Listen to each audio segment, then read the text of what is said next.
adjoining 4 or 5 rooms. So you can have a homestay lodge, where again you share the kitchen with the guests that come in. So the heart becomes a common sector because that keeps you living and loving.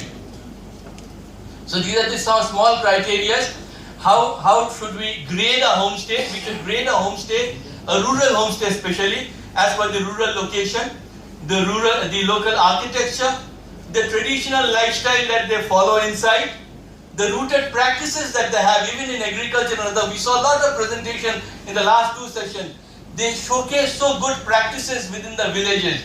So those village practices, those deep-rooted practices should be brought in over here, and the use of local menu.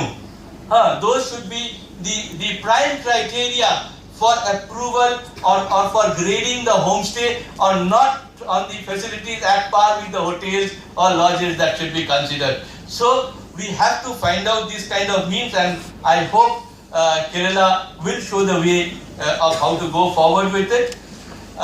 Tourism in India, because we have the tourism definitions by WTTC and UNWTO, where till date the definition is mainly defined, the main definition is mainly defined on the economic activity. But, yes, I'll just take 2 minutes, not to worry. The main definition is around the economy.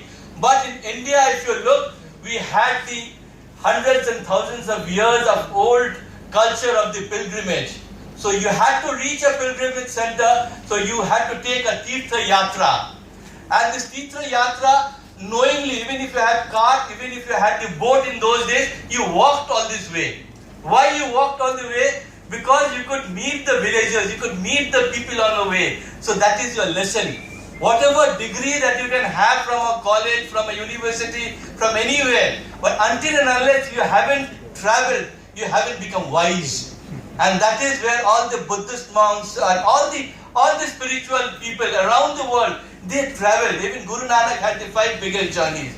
So everyone travels, so that is what adds to wisdom. So tourism was already there in the subcontinent. It is, and this is the only industry that finishes with the ism, that it finishes with the philosophy, tour plus ism.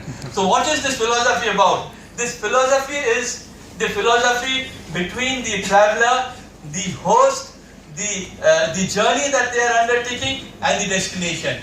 So all these 4 together, when they come together through a certain aspect, is the philosophy of tourism. So we need to, at the responsible level, when we want to achieve sustainable goals, we need to redefine the term tourism, because economic activity will as such come. It's a matter that is automatically going to come in. Sustainable for years and years, our temples have survived, our monasteries have survived, our mosques have survived, and people around them, they came in and they survived. There was economic activity. But ever did you hear that the economic activity being spoken about? So it is about the inner vastu, the inside.